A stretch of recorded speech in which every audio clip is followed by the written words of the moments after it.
सभी छोटे बड़े श्रोताओं को सुनीता भटनागर का प्यार भरा नमस्कार।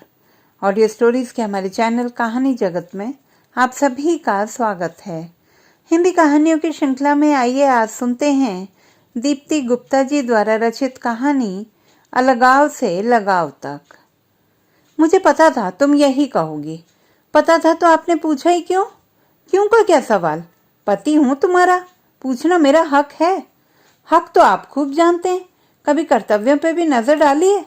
ओफो, तुमसे तो कुछ भी कहना बेकार है। ठीक है, एक कप चाय दो जल्दी से। ये घर है कि धर्मशाला? जब देखो कभी ताई, कभी मौसी, कभी चाचा चाची चले आते हैं और 2 दिन नहीं बल्कि 2-2 हफ्तों तक जाना भूल जाते हैं। चाय के साथ कुछ लोगे क्या? पूछ क्या रही हो? अपने आप से कुछ नहीं ला सकती क्या? अरे अजीब बात करते हैं। आप अक्सर ही खाली चाय पीते हैं दफ्तर से आकर, तो फिर पूछा ही क्यों? यूं ही कभी कभी आपका चाय के साथ कुछ हल्का फुल्का खाने का मन कराता है। सो तुम या तो समझदार ही हो जाओ या ना समझ। मैं तो समझदार ही हूं। अब तुम्हें नजर नहीं आती वो अलग बात है। ये कपड़ों का ढेर बिस्तर पे क्यों पड़ा है? देखो सारा कमरा कैसा बेतरतीब है। क्या करूं? सारे दिन चक्की की तरह पिसती रहती हूँ। सफाई, झाड़ू, खाना, बर्तन, कपड़े धोने, सुखाने, सारा दिन ऐसे ही निकल जाता है कि सांस लेने की फुर्सत भी नहीं मिलती। फिर भी काम नहीं निपटते। हाँ, काम नहीं निपटते। तुम हो ही फूहड़। चलो फूहड़ ही सही, पर घर तो संभाल ही रही हूँ। महीने भर ढेरों मेहमान की आव भगत, सेवा टहल ये फूहड़ ही कर रही है। बबली को एडमिशन के लिए कल स्कूल लेकर गई थी। हो गया दाखिला। उसकी स्कूल ड्रेस और कॉपी किताबें अभी आनी है। ठीक है, शाम को ले आऊंगा। और कुछ? मेरठ वाली ताई जी परसों जाने वाली हैं। उनके लिए चौड़े किनारे वाली हैंडलूम की एक साड़ी लानी है। हे भगवान, अगर मैं इसी तरह लेन देन की साड़ियां लाता रहा तो महीने का खर्च कैसे चलेगा? मैं क्या जानूं, अम्मा जी नाराज हो जाएंगे। 10 बातें मुझे सुननी पड़ेंगी। कुछ भेंट तो ताई जी को देनी ही है ना। अम्मा जी चाहती हैं कि हैंडलूम की एक साड़ी दे दी जाए। घड़ी ने 8 बजाए। बाबूजी कमरे से बोले, बहू खाना बन गया क्या? कला ने झटपट थाली लगाकर बबली के हाथ बाबूजी के कमरे में भिजवाई। फिर बारी बारी से ताई जी, अम्मा जी, कपिल, बबली, ननद और देवर को गरम गरम खाना खिलाया। अंत में बचा कुचा खाना किसी तरह जल्दी जल्दी निकल कर चौके की सफाई की और 11 बजते बजते दिन भर की थकी हारी बिस्तर पर पड़ते ही सो गई। सुबह 4 बजे कला जगह जगह से दुखते बदन को किसी तरह समेटती हुई उठी। दिल और शरीर साथ नहीं दे रहे थे। तभी दिमाग ने कला के निढाल शरीर में कर्तव्य निष्ठता की चाबी भरी और वह एकाएक ऊर्जा से भरकर घर की झाड़ू साफ सफाई में लग गई। रोजमर्रा की तरह मशीनी रफ्तार से नहा धोकर रसोई में घुस गई। सबके उठने से पहले सुबह की गरम गरम अदरक और तुलसी की चाय बनाई और सबको कमरों में दे आई। फिर पूजा घर में धूप बत्ती जलाकर राम रक्षा स्तोत्र का जाप किया। इसके बाद खुद ने रसोई में चलते फिरते सब्जी बनाते, दाल चावल बीनते धोते गरम से गुनगुनी हुई अपनी चाय को टुकड़ा टुकड़ा पिया। 9 बजे कपिल को लंच बॉक्स तैयार करके दिया और बबली को school bag, lunch box, water bottle देकर कपिल के हवाले किया, जिससे वह रास्ते में उसे स्कूल छोड़ सके। इसके बाद सारे दिन इस काम उस काम में रोबोट की तरह लगातार लगी रही। अरे कला, गुसल खाने में अभी तक मेरे धुले कपड़े ऐसे ही रखे, फैलाए नहीं तुमने? आजकल की बहुएं भी ना बस। अम्मा जी उलाहना देती गुसल खाने के पास से गुजरी तो चावल पकाती कला अपने दिलो दिमाग को साधती मृदुता के साथ बोली, अभी फैलाए देती हूँ अम्मा जी, रसोई के काम में भूल गई थी। कला रोनी रोनी सी कपड़े झटकती सन्न सी सोचती रही, सब की जरूरत पूरी करती हूँ। बहू, पत्नी, भाभी और माँ के सारे कर्तव्य कभी भी उफ किए बिना निभाती हूँ, पर कोई मेरी जरूरत, मेरी एक मुट्ठी खुशी, एक पल के आराम का भी जरा भी ख्याल करता है? बड़ी कठिन है जिंदगी। 3 बजे ऑफिस से कपिल का फोन आया कि आज शाम को वह साथ चलने को तैयार रहे। एक साथी के घर बच्चे के जन्मदिन पे जरूरी जाना है। कला कुछ कह पाती इससे पहले ही कपिल ने फोन काट दिया। कला को बहुत बुरा लगा। सोचने लगी, इतनी बेइज्जती तो किसी मातहत की भी नहीं होती।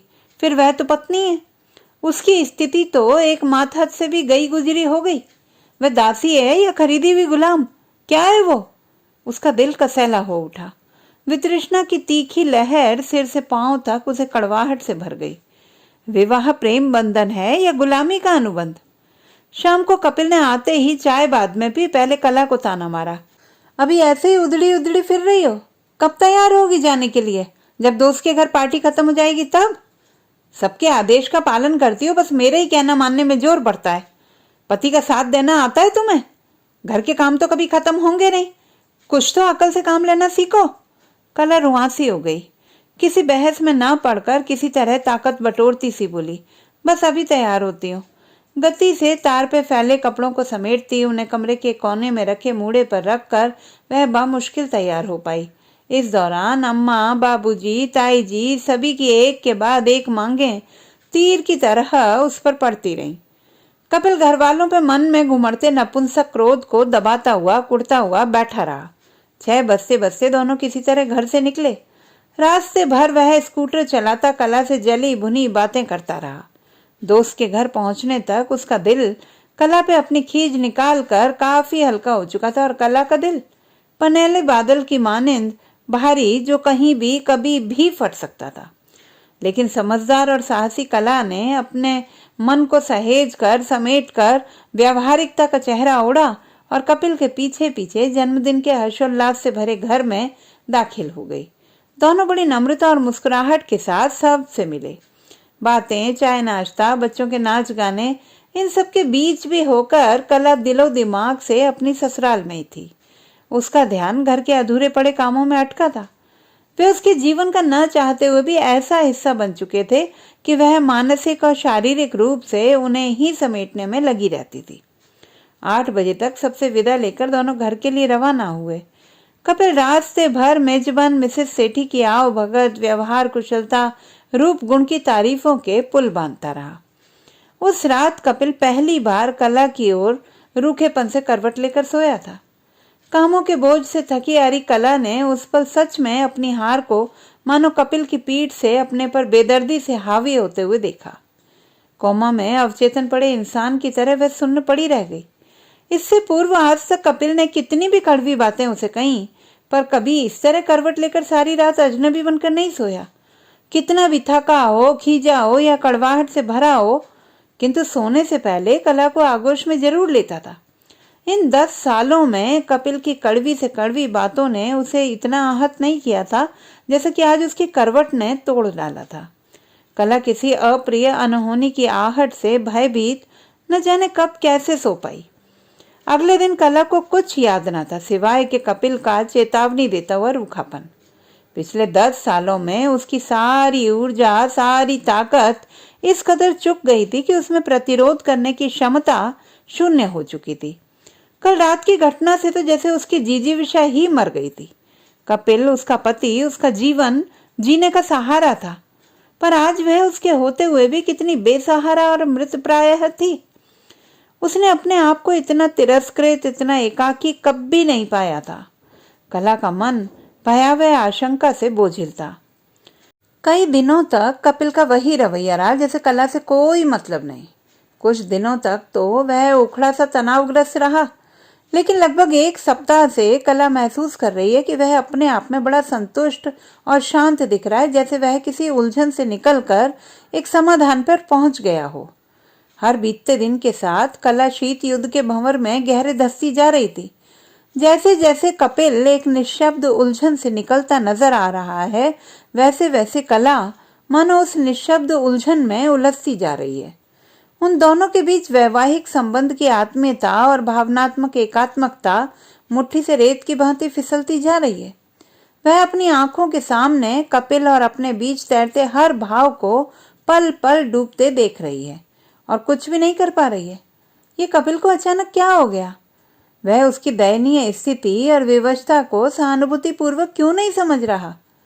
वह कौन सी जादू की छड़ी घुमा दे कि सब कुछ कपिल का मनचाहा हो जाए? पति की इच्छा अनुसार चले या घर वालों के आदेशों का पालन करे?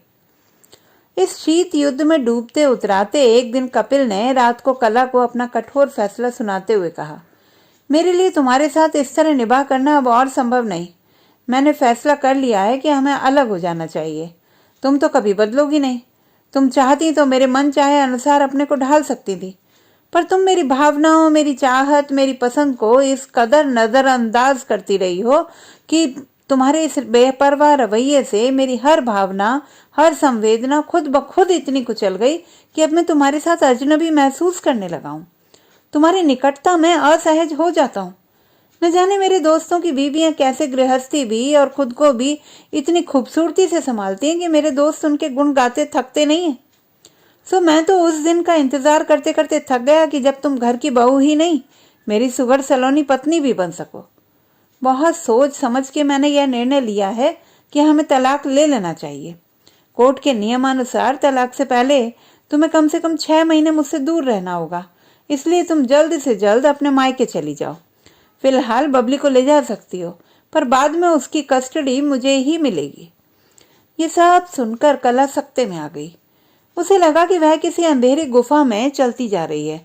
कोई ओर छोर नजर नहीं आ रहा है। आंखें खुली हैं पर वह कुछ भी देख पाने में असमर्थ है। वह निपट अंधेरे में भटक गई है। टूट के बिखरने को है, फिर भी न जाने कैसे अपने को संभाले है। तभी वह एक झटके से चेतना में आई और करुणा से भरे डूबते स्वर में कपिल से बोली, कपिल प्लीज ऐसा मत करना, मैं जीते जी मर जाऊंगी। भले ही मैं तुमसे ज्यादा तुम्हारे घर वालों के कामों को समर्पित हूँ, लेकिन मेरे दिल में हर क्षण तुम और सिर्फ तुम ही समाये हो। मुझे ऐसा निरीह मत बनाओ प्लीज। मुझे तलाक मत देना कपिल। क्यों ना दूं? आज तक कभी सोचा तुमने इस बारे में? धीरे धीरे पनपती भावनात्मक एक रास्ता पे गौर किया तुमने कभी? अब रोने गिड़गिड़ाने से क्या फायदा?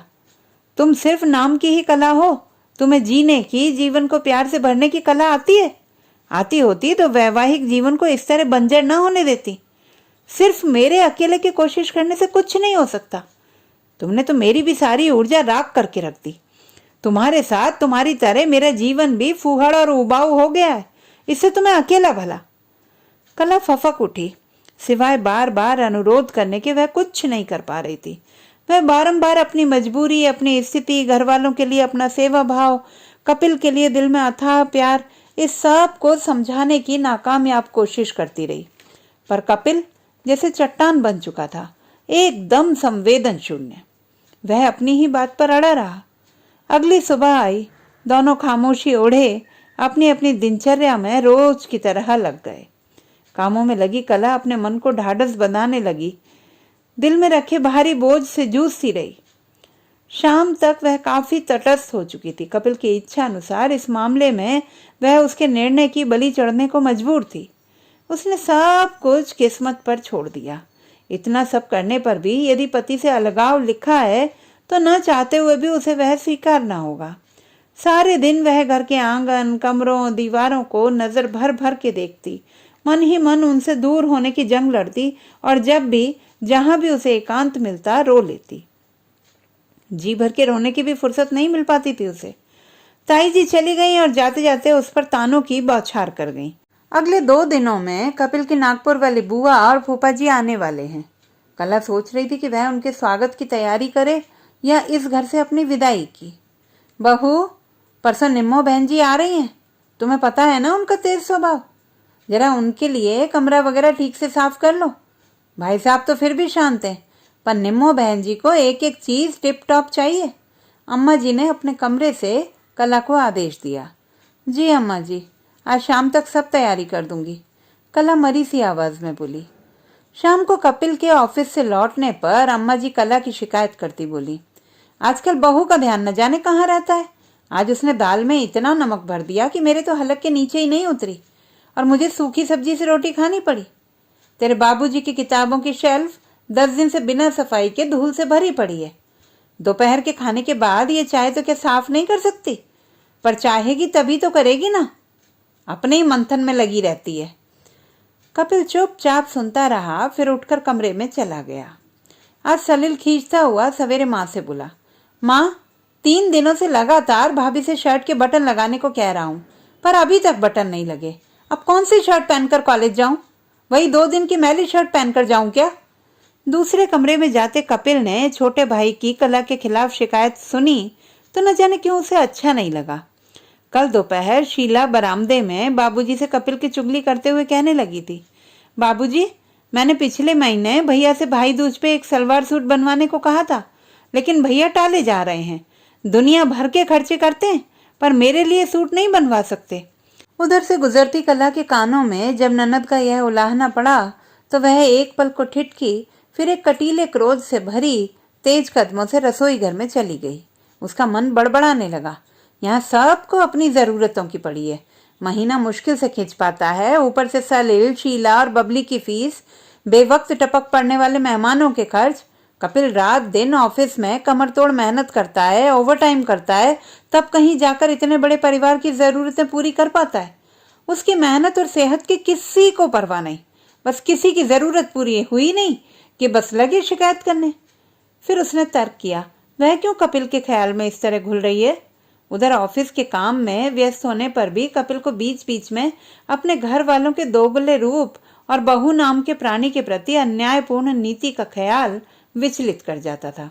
तड़के 4 बजे से उठकर रात 11 बजे तक कला मशीन की तरह सबकी सेवा में खपी रहती है। यहाँ तक कि इन सबको खुश रखने के चक्कर में मेरा और उसका रिश्ता भी बलि चढ़ गया। लेकिन ये है कि उसके प्रति सराहना और सहानुभूति का भाव रखने के बजाय निरंतर कमियां बीनते हैं और कठोरता भरा अन्यायपूर्ण रवैया अपनाते हैं। हद है। 2 दिन बाद नागपुर वाली बुआ जी और फूफा जी आ गए। कला ही नहीं, सारा घर उनके नाज नखरे उठाने में लग गया। एक दिन बाद ही और सब तो वापस अपने अपने रूटीन में चले गए, लेकिन कला बुआ जी और फूफा जी की सेवा की स्थायी जिम्मेदारी ओढ़े बिना थके उनके सत्कार में जुटी रही। हर दिन उनकी खातिर मैं कुछ खास पकाती थी। उनके नहाने के गर्म पानी से लेकर कपड़े धोने, सुखाने और तह बनाकर रखने तक के सारे काम सचेत होकर करती। फिर भी छिद्रान्वेषी बुआ जी अक्सर खास तौर से कपिल के ऑफिस लौटने पर ही अम्मा जी से कला के काम में मीन मेख निकालती हुई जोर जोर से कपिल को सुनाती। कपिल को कला के प्रति सबका तानाशाही रूप इतना नागवार लग रहा था कि कई बार तो वह भड़कते भड़कते रह गया। बड़ों के सामने जुबान न खोलने और गम खाने के मध्यम वर्गीय संस्कार उसके विद्रोह के आड़े आ जाते थे, वरना मन तो करता कि सबके अन्याय का करारा जवाब दे। रविवार का दिन था। सभी के घर में होने से घर में खूब चहल पहल थी। नाश्ते में कला ने सूजी का हलवा और गरम गरम पकौड़ियां बनाई थी। सब साथ बैठे खा रहे थे और बबली और शीला रसोई से गर्मा गर्म चाय और पकौड़ियां ला लाकर सबको खिला रही थी। तभी फूफा जी ने शोशा छोड़ा, कला पकौड़ियां कुछ ज्यादा तेज जली जली सी तल रही है, मिर्च भी कुछ चटक है। इस पर अम्मा भले कैसे चुप रहती। उन्होंने भी तुर्रा छोड़ा, हलवा भी कुछ कच्चा सा लग रहा है, सूजी थोड़ी और भूननी चाहिए थी। जबकि कपिल को हलवा गुलाबी भुना हुआ सौंधी खुशबू से भरा बेहद स्वादिष्ट लगा। इलायची, बादाम और नारियल ने उसके स्वाद को और भी दुगना कर दिया था। पकौड़ी भी खस्ता और करारी बनी थी, मिर्च तो जरा भी तेज नहीं थी। कपिल पकौड़े और हलवे के साथ साथ सब की तीखी और जली बुनी बातों का स्वाद भी लेता जा रहा था। उसे लगा कला की कड़क ड्यूटी के आगे तो उसकी ऑफिस की ड्यूटी कुछ भी नहीं है। उसे अच्छा काम करने पर बहुत से सराहना और प्रमोशन तो मिलता है, लेकिन कला को तो सिर्फ तानों और फटकार के सिवा कुछ नहीं मिलता। इससे तो उसके ऑफिस का चपरासी बेहतर स्थिति में है। पुराना होने के कारण कभी कभी तो बॉस पर भी रौब जमा लेता है। कला घर में 10 साल पुरानी होने पर भी डरी मरी और खामोश सी रहती है। इस सब के बावजूद भी कपिल कला के प्रति अपने दिल में पहले जैसा प्यार और अपनेपन की कमी पाता था। परंतु घर का कोई प्राणी कला की गलत आलोचना करता तो कपिल को तनिक भी बर्दाश्त नहीं होता। इसी तरह कपिल से उपेक्षित होकर भी कला को कपिल के खिलाफ उस दूसरों द्वारा कही गई बातें बड़ी चुभती। कला यह भी सोचती कि अब तो वह इस घर में कुछ ही दिनों की मेहमान है, कपिल तो उससे रुष्ट रहता ही है, वो तो और सबसे उसकी बुराई सुनकर मन ही मन खुश होता होगा। पिछले 8 दिनों से रात को अपने कमरे में कला से दूर एक तरफ पड़े सोफे पे सोता कपिल अक्सर सोने से पहले सोचता कि उसे खुद को कला खामियों का भंडार नजर आती है, तो घर के दूसरे लोगों से कला की बुराई क्यों नहीं सुन पाता, उसे इतना बुरा क्यों लगता है। इसी उधेड़ बुन में वह न जाने कब सो जाता। आज तलाक की अर्जी देने उसे वकील के पास जाना था। हालांकि उसने कला को अपना फैसला सुना दिया था, फिर भी अंदर ही अंदर उसे कुछ कचोटता रहता था। कला निर्जीव हुई ढेर जिम्मेदारियों के बोझ से दबी किसी तरह दिन काट रही थी। मन में एक धुंधली आशा कभी कभी चटक हो उठती थी कि शायद कपिल उसे जाने से रोक ले, शायद कपिल का मन पिघल जाए, पर ऐसा ना हुआ। एक दिन मौका देखकर कपिल ने घर में सबको बता दिया कि वह और कला अब साथ नहीं रह सकते और तलाक ले रहे हैं। कपिल के मुंह से ये अप्रत्याशित घोषणा सुनकर सब अवाक उसका मुंह देखते रह गए। सास ससुर को बेटे बहू के अलगाव का दुख कम था, घर में काम करती आज्ञाकारी नौकरानी के जाने की चिंता सबको अधिक सताने लगी थी। सबके अपने अपने स्वार्थ थे जो कि उन पर हावी थे। सबने उसे अपने अपने ढंग से कारण पूछा, बेदिली से थोड़ा समझाने का प्रयास किया, लेकिन कपिल अपने निर्णय पर अटल रहा। वो दिन भी आ गया जब कला अपना सूटकेस लेकर मायके चली गई। कोर्ट ऑर्डर के अनुसार दोनों को तलाक से पूर्व 6 माह तक अलग रहना था। इधर कला के घर में भी सबका वही हाल था। सब जी भरकर कपिल की बुराई करते। जो अवगुण उसमें नहीं थे वे भी कला के घर वाले कपिल पर थोप देते। कला की माँ तो कपिल को बदचलन तक कहने से नहीं चूकती। भैया उसे नकारा और दब्बू कहते।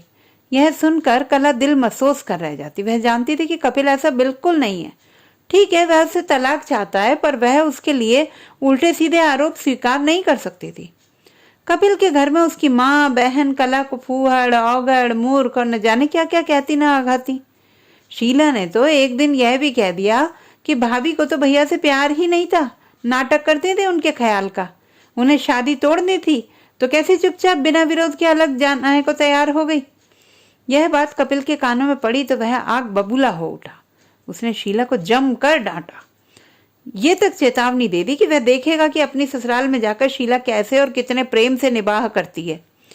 शीला अपने भाई का रौद्र रूप देखकर भौचक रह गई। उसे लगा कि भाभी से अलग होने को तैयार भैया भाभी के खिलाफ उसकी बातें सुनकर खुश होंगे, पर यहाँ तो उल्टी गंगा बहने लगी। उसकी तो समझ से परे था कपिल का यह रूप और प्रतिक्रिया। कला को घर से गए हुए 4 महीने बीत गए थे। उसकी अनुपस्थिति में सबको अपने अपने काम करने पड़ रहे थे। सारा घर कला के बिना बिखरा सा हो गया था। अम्मा जी, बाबूजी, सलील, शीला, सबको कला याद आती थी। उससे किसी भावनात्मक संबंध के कारण नहीं, अपितु अनगिनत कामों के कारण। अनगिनत काम और कला मानो एक दूसरे के पर्यायवाची थे। उन ढेर सारे कामों को सहेजने वाली अब वहां नहीं थी। वे काम भी उसके बिना बेतरतीब मुंह बाए पड़े रहते थे और सबको तरह तरह तंग करते और चिढ़ाते थे। घर के नियत ढर्रे के मुताबिक आजकल इंदौर से कपिल के चाचा चाची आए हुए थे। कल रात सोने से पहले उन्होंने कपिल को अपने कमरे में बुलाया।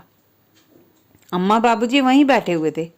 चाचा चाची ने बिना सोचे समझे कपिल को बिन मांगी राय दी कि वह कला के वे जेवर रोक लें जो शादी के समय उसे ससुराल से दिए गए थे। इतना ही नहीं, सबने मिलकर कला के घर वालों की कोर्ट से खर्चा पानी लेने के बहाने चालाकी भरी लालची नीयत के खिलाफ भी कपिल को सावधान किया। अपने इस महाभारती व्याख्यान को विराम देने से पहले उन सब ने कला को जाहिल, फूहड़ और न जाने क्या क्या कह डाला। संस्कारों का मारा कपिल सिर झुकाए क्रोध पीता खामोशी से उन सब समझदार बुजुर्गों की दुनियावी बातें सुनता रहा।